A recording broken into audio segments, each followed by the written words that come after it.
young adults, they think sex is an achievement. Because sex is just not an act. It's a responsibility, it's power, it's it's energy. The women are comparing the breast size, the boys are comparing the penis size. And of course, the majority of the education comes from all the unwanted sources. And these girls are popping eye pills as if it's just another crocin because they have a headache. So, just like mental health, and sexuality education is equally important. Hi, my name is Niyati N. Shah, and I am a sexuality educator counselor. You teach about sex? You teach people how to have sex? Isn't this intuitive? I'm like, I am a father of two children. Nobody taught me how to have sex. What are you doing? I don't teach people how to have sex. I teach people everything around sex. You know how children are hungry and they don't need to be taught of how to hold the food and put it in their mouth. Or when children are sleepy, tired, they will sleep wherever they can, wherever they find space. But as parents, as teachers, as adults, we still teach them of everything around food or hygiene. Similarly, I teach people what is important around sex and sexuality, whether it's hygiene, whether it's acceptance, whether it's responsibility. Because sex is just not an act, it's a responsibility, it's power, it's, it's energy, and we are all born with it. We are sexual human beings. So, how can we not know that about ourselves? I want to normalize talking about sex. I want to normalize talking about sexuality. I want to normalize sexuality education. Now, let me talk about the most important time of these children, which is the puberty phase. Nobody is talking to them about how they will grow in height, or they might have pimples on their face, or they might have dandruff, or even the breast development. So, while we are teaching the girls about periods, do teach her about the breasts. Do teach her about how breast can be a body part which others can feel attracted to. Because while we are talking to these about these topics to the girls themselves are going through a lot of body image issues. They are comparing their bodies with other women who or girls who are popular, who are called pretty, who have a lot of attention from other people. And so are the boys. Now, here, nobody is talking to the boys about anything other than the beard or the facial hair for that matter. Oh, you started getting a beard. Oh, you still not have a beard. You look like such a boy. They are boys, and it takes time for a boy to grow that beard. But what we are not talking about is the wet dreams for boys. But while I am saying this, I want to emphasize on the body image that I was mentioning. It is extremely important because this is the time the students are going through a phase where they want to be accepted by the society. They want to be accepted by the peers. They are flying out of the nest to become independent. And they want to be seen, noticed, and acknowledged. And when there are negative comments around it, they do not feel confident. Their self esteem goes down. They start looking for ways of how to become more attractive and better good looking. The women are comparing the breast size, the boys are comparing the penis size. And of course, the majority of the education comes from all the unwanted sources, all the unreliable, untrusted sources, which could be magazines, which could be elder peers talking to them, which could be cousins. And we all know about the porn industry. The porn industry, when we sit down to tell our children that this is an industry who's here to make money, it's an entertainment industry. It is showing you something that is not real. It is all about how they want people to feel stimulated around it. Watching somebody have sex definitely stimulates a human body. They will want to feel like having sex. And when that becomes their reality, that is what they have seen. How do women dress? How long should these sex act go on? In today's times, I have so many clients who come and tell me, I finish within 3 to 4 minutes. How can I stay longer in bed? There is no concept of foreplay. There is no concept of how you need to arouse even your partner. It's not only about you. So when we talk about these topics to our children, with their age, keeping values in place, keeping the age in mind, it becomes an education. We are not talking just because it's a very trending topic. We are talking because it's important for them to know. These youth are watching these commercials and choosing products for themselves. Contraceptive pills, emergency pills, abortions. It's okay to have sex, use condoms. Which condoms? What is their quality? And the most biggest myth, I'm not the most commonly asked question, and the biggest myth is wearing two condoms at the same time. They feel that is more appropriate and it will keep them safer.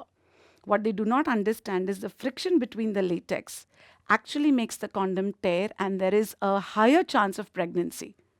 But they don't know that. Popping eye pills like contraceptive pills. Or don't worry if you don't use any contraceptives, you can have an eye pill later. The commercials talk about how they can use it in an emergency. What they do not talk about is that these eye pills cannot be taken by any girl who's younger than 24 years. It cannot be taken more than once or twice a month. And these girls are popping eye pills as if it's just another crocin because they have a headache. That's not how it can happen. The reproductive system of these young girls are being damaged just because she's popping something without complete knowledge. The product gives these kind of knowledge in fine prints, which probably people will not even read. The sales is what they are focusing on. But what are we doing to our bodies? When these girls will want to have children, want to have their families, their systems are damaged and there is no return back. Who will talk to these girls if not us as a society? While I'm talking about all these topics, what I want to emphasize is these young children, young adults, they think sex is an achievement. It's not an achievement. It is something to do with your partner. It's an experience. It's power. It's energy that you can channelize and be productive. You can channelize the energy to connect with your partner. Every young adult wants to fall in love. They want to have a partner. They want to feel loved. But at the same time, because of all the conditioning they have had few years ago as a child about body shaming, about continuously the adults in their life telling them how dark they are, or how fat they are, or how thin they are, their self esteem is completely down. They wonder, why am I not getting somebody who can love me? They're looking for happiness from somebody else. We need to talk to these young adults of how they can make themselves lovable. How can they love others? Body shaming is one of the biggest challenge that these young adults have, and it continues in adult life even. Why are you so dark? Why don't you apply Fair and Lovely? As I said earlier also, you still don't have a beard? You look like such a boy. My penis size is small. What can I do, Niyati? I have parents of 10 and 11-year-old boys coming to me and asking me, Niyati, my boy's penis size is very small. When will he grow? He's already 10 and 11. I'm worried about him. One, why are you checking your boys' penises to begin with? At that age, the children are conscious about their body. They understand privacy. And if this is what we are doing as parents, what are we teaching them? What are we telling them? Your boy is young. He's just 10 and 11 years of age. Body shaming becomes one of the biggest challenge in this manner. When your own parents are they're not confident about what their child is growing or how they are growing. Why is my child not growing in height? Niyati, I hope he reaches at least 6 feet. So imagine if every boy and every girl was always a certain height and higher. That's not how humans grow. When their self esteem is down and when they are looking for partnerships, when they are looking for people to be with, physically, emotionally, and mentally, what we don't understand is how the sexual energy is developing them and they have no release. One thing that we all must realize is the fact, it's not a myth, sexual frustration. All the energy that is building in the body, if a person does not get a space to release, the frustration develops as an energy. And that frustration leads to a lot of wrong decisions that our youth are taking, that even we adults are taking. Sexual frustration is something that one needs to understand, and masturbation is not just the answer. One cannot masturbate all the time and be happy around it. While masturbating is healthy and is a good practice, but that's not the only practice one should follow.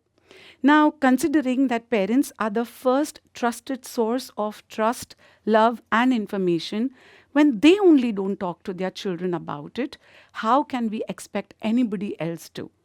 Yes, sometimes we may expect teachers to talk about it because we may not be comfortable or we don't know the subject. We are not even allowed to speak about these words or talk openly or use words like penis and vulva in our regular conversations. We put nicknames for it: nunus, pipis, vivis. Why can't we just call it, it's your penis, it's your vulva, it's your bum, it's your buttock? Yes, sometimes we do use, nicknames like tummy, but it still is called an abdomen, and we teach that to our children. So when parents and teachers themselves are not comfortable talking about it, verbally and non verbally, we are teaching our children not to speak around this topic. Please understand, sex education is talking about all of this from childhood all the way till a person is alive.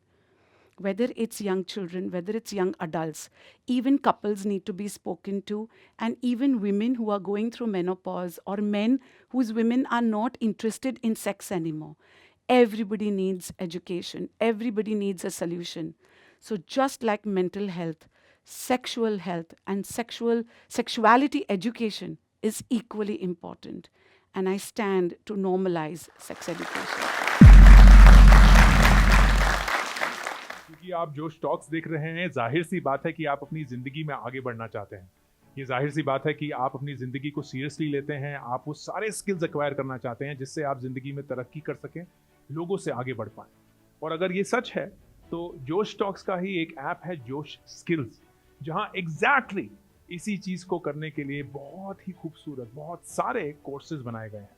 Courses जो लाखों students already ले चुके हैं। ये courses specifically सिर्फ educational नहीं है जहां आप Excel skills, PowerPoint skills और ये सब सीख सकते हैं, बल्कि लाइफ स्किल्स भी हैं जहां आप पब्लिक स्पीकर कैसे बना जाए वो सीख सकते हैं, आप कॉन्फिडेंस कैसे एक्वायर कर सकते हैं वो सीख सकते हैं, आप हेजिटेशन के बिना कैसे बोलें वो सीख सकते हैं, आप अपनी पर्सनालिटी कैसे डेवलप कर सकते हैं वो सीख सकते हैं।